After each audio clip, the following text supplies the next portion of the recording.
آئیں رومیو کی کتاب پر ایک نظر ڈالیں۔ رومیو کے نام خط یونانی صحیفوں میں درج 21 خطوط میں سب سے پہلے نمبر پر آتا ہے۔ پولس رسول نے ان میں سے 14 خط لکھے، جن میں رومیو کے نام خط بھی شامل ہے۔ غالباً 52 عیسوی میں پولس نے اپنے تیسرے مشنری دورے کا آغاز کیا۔ تقریباً 56 عیسوی میں جب پولس شہر کورنتھس میں تھے تو انہوں نے روم کے مسیحیوں کے نام خط لکھا، لیکن تب تک انہوں نے روم کا دورہ نہیں کیا تھا۔ رومیو کی کتاب میں 16 باب ہیں۔ پہلے باب میں پولس نے روم کے مسیحیوں کے پاس جانے کی خواہش کا اظہار کیا تاکہ ان مسیحیوں کی بھی حوصلہ افزائی ہو اور پولس کی بھی۔ انہوں نے یہ بھی بتایا کہ برے لوگ اپنے کاموں کے لیے کوئی بہانہ پیش نہیں کر سکتے، کیونکہ اندیکھی خدا کی صفات اس کی بنائی ہوئی چیزوں سے صاف صاف ظاہر ہوتی ہیں۔ کیا آپ جانتے ہیں پولس نے یہ خط ترتیوس سے لکھوایا؟ شاید بہن فیبے نے یہ خط روم کی کلیسیا تک پہنچایا تھا، یا پھر شاید وہ اس خط کو پہنچانے والے شخص کے ساتھ گئی تھی۔ دوسرے باب میں پولس نے نمایاں کیا کہ خدا کسی سے تعصب نہیں کرتا۔ وہ یہودیوں اور غیر یہودیوں دونوں کی ایک جیسے معیاروں کے مطابق عدالت کرے گا۔ تیسرے اور چوتھے باب میں پولس نے واضح کیا کہ یہوہ یہودیوں اور یونانیوں کو ان کے ایمان کی وجہ سے نیک ٹھہراتا ہے۔ اس بات کو سمجھانے کے لیے انہوں نے ابراہام کی مثال دی۔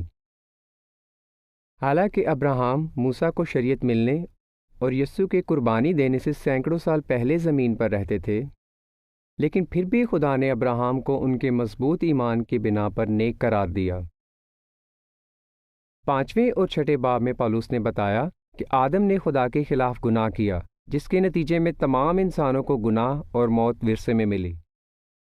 گناہ اور موت سے آزادی صرف یسوع اور ان کی قربانی پر ایمان رکھنے سے ہی مل سکتی ہے۔ ساتویں اور آٹھویں باب میں بتایا گیا ہے کہ موسیٰ کی شریعت سے یہ کیسے ظاہر ہوا کہ گناہ کیا ہے اور مسیحی موسیٰ کی شریعت کے پابند کیوں نہیں ہیں۔ نویں اور 10ویں باب میں پولس نے وضاحت کی کہ جو لوگ مسیح پر ایمان ظاہر کرتے ہیں وہ روحانی لحاظ سے خدا کے بیٹے بن سکتے ہیں، پھر چاہے وہ کسی بھی قوم سے ہوں۔ 11ویں باب میں پولس نے زیتون کے درخت کی مثال دی۔ جن یہودیوں نے مسیح کو رد کر دیا وہ ان شاخوں کی طرح تھے جنہیں کاٹ دیا گیا، اور ان کی جگہ جنگلی زیتون کی شاخوں کو پیوند کیا گیا جو غیر یہودیوں کی طرف اشارہ کرتی ہیں۔ اس درخت کے ساتھ جڑے رہنے کے لیے خاکسار رہنا اور یسوع مسیح پر ایمان ظاہر کرنا ضروری ہے، جو اس درخت کی جڑ ہیں۔